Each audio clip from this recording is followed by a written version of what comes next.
I felt like I was walking on air the moment Veronica said yes, after 3 long years together. In that instant, I knew without a doubt that she was the one I wanted to spend the rest of my life with. Everything felt perfect, from the way she laughed at my terrible jokes, to how she held my hand as we strolled side by side. Life had never made more sense than it did with her by my side. I couldn't picture a future without her, and I was beyond thrilled to start planning our wedding together. We dove into the details right away with Veronica taking the reins. I was more than happy to let her lead. I was just so excited to be marrying her. One evening, as we were going over the guest list, she casually brought up her bachelorette weekend. "Rachel and the girls want to take me to Vegas," she said, her eyes gleaming with excitement. "Vegas, huh?" I raised an eyebrow. "It'll be fun. Just a weekend with the girls, nothing wild," she promised. I grinned. "All right, just don't gamble away our wedding fund." She laughed, leaning in to kiss me. "Don't worry, I'll be good." And I believed her. The morning of her trip, I helped her pack, joking around like we always did. Everything felt easy and right like it always did when we were together. "You sure you don't want to crash the party?" she teased as we loaded her suitcase. "Nah, I trust you," I said with a smile. "Besides, I've got my own bachelor night. Just promise me you'll behave." She playfully punched my arm. "You've got nothing to worry about. I think you can survive until Monday." I drove her to the airport that Friday, kissed her goodbye, and watched her disappear through the security gates. Little did I know, that would be the last time I saw her without the sharp sting of betrayal creeping into my chest. That first night, I sent her a simple good night text. Her reply came shortly after, "Good night, love, miss you already?" It was sweet, and I felt a sense of calm that everything was just as it should be. I had my bachelor party that evening. Nothing fancy, just a laid-back hangout at Nanny's place with a few close friends.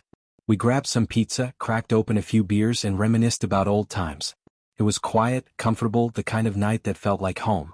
I ended the evening feeling grounded, more certain than ever about the decision I was about to make. But as the weekend went on, something changed. Veronica's replies started coming in slower and shorter, her calls went unanswered, and when she did text, it was hours later, with excuses about being busy. I brushed it off at first, telling myself she was probably just caught up in the Vegas chaos. But a pit started to form in my stomach, an uneasy feeling I couldn't shake. Then late on Sunday night my phone buzzed. It was Rachel, one of Veronica's bridesmaids. Her voice was tense, barely a whisper. "Dave, I need to talk to you." "What's wrong? Is everything okay?" I asked, my heart pounding in my chest. "Not really," she replied, her voice shaking. "Something happened and I don't know how to say this, but Veronica cheated on you." The air left my lungs in an instant. "That can't be true," I said, my voice a little more desperate than I intended. "I saw it happen," Rachel said softly. "She met 2 guys at a club, they were drinking, dancing, and one thing led to another. I tried to stop her, but she wouldn't listen. There was a long silence on the other end of the line and I couldn't speak. I couldn't even think. My mind was spinning. "I'm sorry, Dave," Rachel said. "I just thought you should know." I hung up the phone, my hands trembling as I tried to process what Rachel had just told me. My mind raced back over the weekend, the missed calls, the excuses, the sudden distance between us. It all made sense now in the most painful way imaginable. The next morning I couldn't hold it in anymore. I called Veronica, my voice steady but barely. "Hey Dave," she answered groggily after a few rings. "It's early, what's up? We need to talk." "Talk about what?" she asked casually as if nothing was wrong. "Rachel called me last night," I said, trying to keep my voice calm. "She told me what happened." There was a long pause before she spoke again. "Did you cheat on me, Veronica?" I asked, my voice low but sharp. "Tell me the truth." "Yes," she whispered, her voice cracking. "I was drunk. I made a horrible mistake." "A mistake?" I nearly shouted. "We're about to get married and you slept with 2 guys. How is that a mistake?" "I don't know what to say," she sobbed. "I'm sorry. I love you, Dave. Please, I didn't mean to hurt you." "You made a choice," I said, my anger rising. "You weren't thinking about me at all." "I know," she cried harder. "I hate myself for it. I'll do anything to fix this." "You can't fix this," I said flatly. "The wedding is off." "What? You're calling off the wedding over this?" she asked, her voice desperate. "You slept with 2 guys, Veronica?" I shouted. "How is that not a big deal?" "I just wanted to do something wild before the wedding," she said, her voice suddenly calmer, more resolute. "It was about me, not you. But I love you. I didn't think you'd ever find out. So if Rachel hadn't told me, You would have just pretended like nothing happened? I asked, fury rising in my chest. I didn't want to hurt you, she whispered again. It's done, I said. Don't come back to my house. I hung up before she could say anything else. Her calls flooded my phone in the hours that followed, but I didn't answer. I couldn't hear any more lies or apologies. When she returned from Vegas, she came to the house anyway. I was sitting in the living room when she walked in, looking fragile, with her bags in hand. Dave, she said softly, putting her bags down. Can we talk? What are you doing here? I asked, my voice cold. I told you not to come. She sat down across from me, her hands trembling in her lap. I'm so sorry, she said, her voice breaking. I don't know how I let this happen. I love you and I want to fix this. How do you fix betrayal, Veronica? I asked, my voice hollow. You broke my heart. I'll do anything, she pleaded. Therapy, counseling, whatever it takes. There's nothing you can do, I said flatly. The trust is gone. That's something we can't get back. She broke down crying, but I just sat there, numb, staring at her. Pack your things and leave, I said quietly. I don't want you here anymore. Without a word, she went upstairs, gathered her things, and left. I sat there in the silence she left behind, the weight of everything hitting me all at once. The hardest part came next, calling everyone to tell them the wedding was off. The wedding was called off, and I had to break the news to all our friends and family, those who had been eagerly waiting for the big day. Each call felt like a punch to the gut, and I could barely get the words out without feeling the tightness in my chest. They were all shocked, some couldn't believe it, but in the end, everyone understood. The whole thing was a blur, a series of uncomfortable conversations that dragged on far longer than I wanted. Later that evening, my phone buzzed again. It was Rachel. Hey Dave, she said, her voice soft and concerned. I just wanted to check in. How are you doing? I leaned back on the couch, staring at the blank TV screen. I'm not great, Rachel, I said quietly. It's been a rough day. I can imagine, she replied sympathetically. Listen, if you want to get out of the house, talk to someone, anything, just let me know. I'm here for you. I paused, thinking. The silence in the house felt suffocating. Maybe getting out, talking to someone who wasn't tangled up in all this would help. Yeah, maybe that's not such a bad idea, I said softly. Great. I'll text you the details, she said before hanging up. Later that night, I met Rachel at a small bar nearby. It wasn't too crowded, and the soft hum of conversation was a welcome break from the noise in my head. I found a seat at a table in the corner, and Rachel joined me shortly after. She scanned the room briefly before her eyes landed on me, offering a warm, sympathetic smile. Hey, she said, sitting down beside me. How are you holding up? I shrugged, trying to keep my emotions in check. Still processing everything. I can only imagine, she said, taking a sip of her drink. You must be going through a lot. Yeah, I just didn't see it coming, I said, my voice shaking. I thought I knew her. We were about to get married, and now everything's falling apart. It hurts. You deserve better than that, Dave, Rachel said quietly, her voice soft but firm. You deserve someone who sees you for who you really are. Someone who values you the way you should be valued. I looked at her, taken aback by the intensity in her eyes. There was something different in her gaze now, something more than before. Thanks, Rachel, I said quietly, my voice softer now. That means a lot coming from you.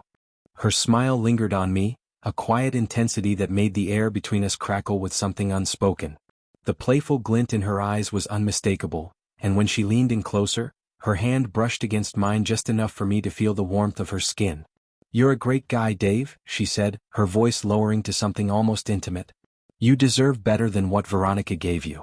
My pulse quickened, and I swallowed hard, unsure if it was the alcohol, the raw pain of the breakup, or something else entirely, but I could feel the tension building between us. Rachel's hand slowly drifted to mine, her fingers curling lightly around my wrist. You don't have to face this alone, she murmured. I'm here for you no matter what. Her touch sent a shiver through me, and I found myself staring at her, my mind struggling to catch up with the whirlwind of emotions. Rachel had always been my close friend, the one I could always count on, but tonight, something was different in her eyes. Something deeper. I've always liked you, Dave, she confessed, her voice soft and hesitant. But you were with Veronica, and I never wanted to mess things up. Now that it's over, I can finally admit it. She paused, her thumb brushing the back of my hand. I cared about you more than just as a friend. Her words hung in the air like a revelation, and I felt my heart race, caught off guard. But as I thought about it, it made sense. There had always been something there between us, even when we never acted on it before. You always liked me? I asked, my voice barely above a whisper, still trying to make sense of the weight of her admission. She nodded, her eyes meeting mine with a quiet honesty that was hard to ignore. Yeah, Dave, she said softly. But I never said anything because you were always so happy with Veronica. I never wanted to get in the way. I fell silent for a moment, the gravity of her words settling over me. And then, without warning, she leaned in. Her eyes searched mine for any hesitation, and I could feel the tension hanging between us like an invisible thread. And then she kissed me. It was slow at first, tentative, a soft meeting of lips, but it quickly deepened and my heart pounded in my chest. In that instant, everything else faded away, the hurt, the confusion, all of it. It was just us. One thing led to another, and before I knew it, we were in bed together, the weight of everything else feeling distant, almost like a bad dream. Rachel didn't just distract me from the mess my life had become, she helped me forget, even if just for a little while. Over the next few weeks, our connection grew, unexpected yet undeniable. We spent more time together, and each time I saw her, I felt a little more alive. It wasn't just about filling the void Veronica had left behind, it was something new, something different. And I was drawn to her in a way I hadn't expected. One afternoon, as Rachel lounged on the couch with a book while I was in the kitchen, I heard a knock at the door. I froze, not expecting anyone. When I opened it, I found Veronica standing there. Her eyes were puffy, like she had been crying. "Dave, please," she said, her voice shaky. "I need to talk to you. I'm so sorry. I know I messed up. Please just hear me out." I stood there, unsure of what to say. After everything she had done, I never thought I would see her again, let alone standing on my doorstep, begging for forgiveness. But then my eyes shifted to the couch behind me and I saw Rachel standing there, watching us. Her face was unreadable, but I could see the tension in her shoulders. Veronica's gaze followed mine, and the moment she saw Rachel, her expression twisted with sharp disbelief. "You're with her?" she snapped. "You're really with her?" Rachel didn't flinch. "I'm not trying to replace you, Veronica," she said calmly. "I'm just here for Dave. Something you clearly couldn't do." Veronica's face twisted with anger as she turned to me, her voice frantic. "Dave, please, you can't be serious about her. After everything we've been through? Don't let her turn you against me. I love you. I made a mistake. I'll do whatever it takes to make it right." I felt a knot tighten in my stomach, the remnants of the love I once had for her still there but quickly fading, replaced by the anger and hurt she had caused. And then there was Rachel, steadfast, supportive, and real in a way that Veronica had never been.